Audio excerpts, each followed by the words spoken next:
आपको पता है कि मैं अपने पैगाम में हमेशा कोशिश करता हूँ कि एक तो एक मसले को उजागर किया जाए, लेकिन साथ ही उसका या तो कोई हल यानी सोल्यूशन दिया जाए, या फिर स्टैटिस्टिक्स यानी नंबर्स के थ्रू आपसे कुछ फैक्ट्स शेयर किए जाएं, ताकि हम लोगों को बहसीयत कौम मदद मिले एक सोल्यूशन निकालने में। तो आज के इंपॉर्टेंट नाम मैं आपको पहले बता दूं। 21 में जो यौम शहदा है, इसमें कितनी बड़ी बड़ी हस्तियों को हमने खोया है। इसमें मीरवाइज मौलवी मोहम्मद फ़ारूक शहीद, जिनको 1990 के अंदर 1990 के अंदर इसी दिन शहीद किया गया। और जुल्म की हद देखिए आप, बर्बरियत की हद देखिए आप। कश्मीर में इंडियन मुजालिम की एक और तारीख़ रकम की गई जब इनके जनाजे के ऊपर 70 लोगों को शहीद कर दिया गया। 70 मासूम कश्मीरी शहरियों को जो इनका जनाजा लेकर जा रहे थे दफनाने के लिए, उनको शहीद किया गया। उसके ऊपर इंक्वायरी आफ्टर इंक्वायरी बिठाई गई, लेकिन कोई रिज़ल्ट नहीं आया और ना ही किसी भी शख्स को सज़ा मिली। उसके बाद इसी दिन 21 मई 2002 को आप देखें कि उन्होंने ख्वाजा अब्दुल गनी लोन साहब को शहीद किया। यानी जो भी लीडर जो कश्मीर सॉलिडारिटी की बात करता है, जो कश्मीरियों को इकट्ठा करने की कोशिश करता है, उसे इंडिया अपने रास्ते से हटाता जाता है और इंतहाई बर्बरियत से हटाता जाता है, और कोई इंटरनेशनल कम्युनिटी उसके ऊपर रिएक्ट नहीं करती। उसके बाद बुरहान वानी के नाम को कौन भूल सकता है, रियाज नाइकू। और उसके बाद अभी इसी महीने की बात कर रहा हूँ मैं, 5 मई को अशरफ सहराई साहब को इंडियन कस्टडी के अंदर शहीद कर दिया गया है। यानी जो भी कश्मीरी, जो भी मुहिब वतन अपनी माँ, अपनी धरती माँ के लिए आवाज़ उठाएगा, जो लोगों को इकट्ठा करने की कोशिश करेगा, जो एक सोल्यूशन की तरफ जाने की कोशिश करेगा, उसकी आवाज़ को हमेशा के लिए बंद कर दिया जाएगा, खामोश कर दिया जाएगा। और बर्बरियत करते हुए इंडिया तमाम वो चीज़ें कर रहा है जो इंटरनेशनल कम्युनिटी के तमाम लॉज और उनके ख़िलाफ़ हैं, लेकिन कोई उनको रोकने वाला नहीं है। क्यों? क्योंकि सिंपल बात है, जिस तरह मैंने आपको बहुत सारी वीडियोस में पहले बताया कि दुनिया इकोनॉमिक्स पे चलती है। आजकल जिस दौर में हम रहते हैं, यहाँ पे इकोनॉमिक और फाइनेंशियल बेनिफिट्स देखे जाते हैं मुल्कों के बीच में। 1.4 बिलियन की आबादी का मुल्क, जो एक बहुत बड़े कंज्यूमर मार्केट है, उसके ऊपर आवाज़ उठाने का मतलब है आप उसकी कंज्यूमर मार्केट से हाथ धो बैठेंगे।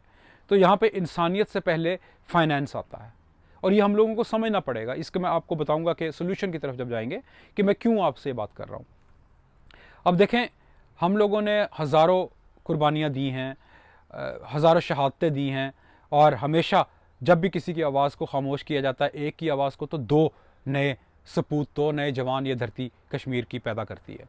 और लेके रहेंगे आज़ादी हमेशा, यही नारा आता है। 12 महीने में 24 मुख्तलिफ इवेंट्स ऐसे हैं जो कश्मीर की यकजहती के लिए मनाए जाते हैं।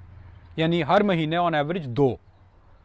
ये जनवरी से लेकर दिसंबर तक मुख्तलिफ इवेंट्स को मनाया जाता है, लेकिन आज तक 73 साल के अंदर रिज़ल्ट 0/0। इसके बारे में हम क्या कर सकते हैं? आज मेरी कोशिश होगी इस वीडियो में कि इस दिन को हम सिर्फ याद रखें और मनाएं, ये काफ़ी नहीं है। जैसे कि मैंने आप लोगों को कश्मीर सॉलिडारिटी डे के ऊपर भी एक सोल्यूशन बताया था, प्रैक्टिकल सोल्यूशन, कि हम लोगों को चाहिए कि यहाँ के लोकल्स को, जब मुल्क से बाहर बैठे हैं, पाकिस्तान से बाहर बैठे हैं, लोकल्स को इन्वॉल्व करें और इनको इंगेज करें, उनको बताएं कि आखिर इशू है क्या, ताकि कल को हम अगर प्रोटेस्ट करने जाते हैं तो ये भी हमारे साथ निकलें।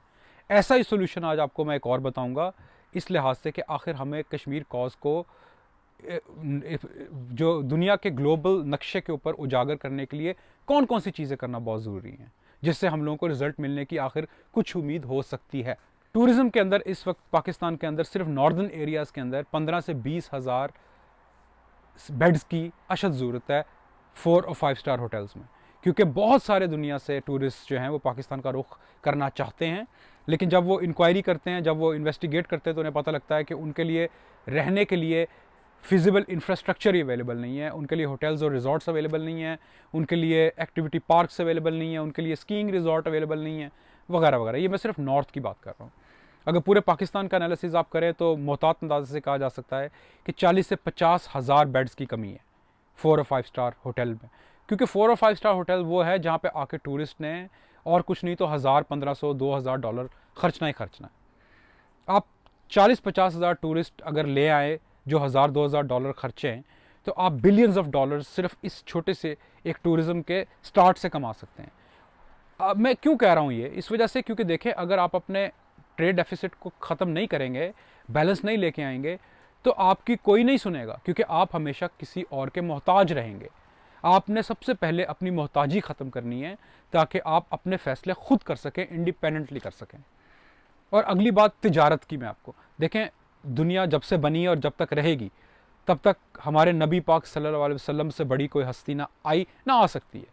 उनकी ज़िंदगी पर अमल करना, जिसे हम सीरत नबी कहते हैं, ये हम सब पर फ़र्ज़ है। तो हमारे पाक नबी सल्लल्लाहु अलैहि वसल्लम ने अपनी लाइफ में क्या किया? उन्होंने तिजारत की। हम लोगों को इतना आजकल कोई अजीब किस्म का ये कॉम्प्लेक्स हो गया कि हम लोगों ने या तो नौकरी करनी है या कुछ ऐसा काम करना है, कोई हकीर काम अपना नहीं करना, क्योंकि जी अगर मैं दुकान खोलूँगा या कोई रेडी लगा लूँगा या मैं कोई पानी बेचूँगा या मैं कोई सोडा बॉटल्स बेचूँगा तो मैं कोई बहुत छोटा कंसिडर हूँगा। ये बिल्कुल गलत सोच है, इस सोच को हमें बदलना पड़ेगा। आप अपने इर्द गिर्द अपॉर्चुनिटीज़ देखें कि किस अपॉर्चुनिटी के अंदर आप कोई सर्विस प्रोवाइड कर सकते हैं, कोई बिजनेस छोटा मोटा कर सकते हैं तिजारत के थ्रू। जो मिलियनर्स भी मल्टी मिलियनर्स बैठे हैं, आपसे मेरी रिक्वेस्ट है कि अगर आप 4-5 स्टार होटल नहीं बनाना चाहते तो 3 स्टार ही बना दें। कम से कम किसी लिहाज से अपने लोगों को और फॉरनर्स को फैसिलिटेट करें ताकि वो हमारे मुल्क में आके ज़्यादा से ज़्यादा पैसे खर्चें, जिससे लोकल जॉब्स भी क्रिएट होंगी और जिससे रेवेन्यू भी होगा, जिससे ट्रेड बैलेंस भी ठीक होगा। और साथ में सुन्नत रसूल है ये। एक तो हम लोगों को हमेशा गोरों की एग्जांपल्स अच्छी लगती हैं, तो चलिए मैं आपको गोरों की एग्जांपल भी दे देता हूँ कि जो आइकिया का मालिक है वो सिर्फ 6 साल का था जब उसने माचिसें बेचना शुरू की। एक छोटे से गांव में, एक छोटे से कस्बे में रहता था स्वीडन के। उसका नाम इंगवार काम्प्राद है।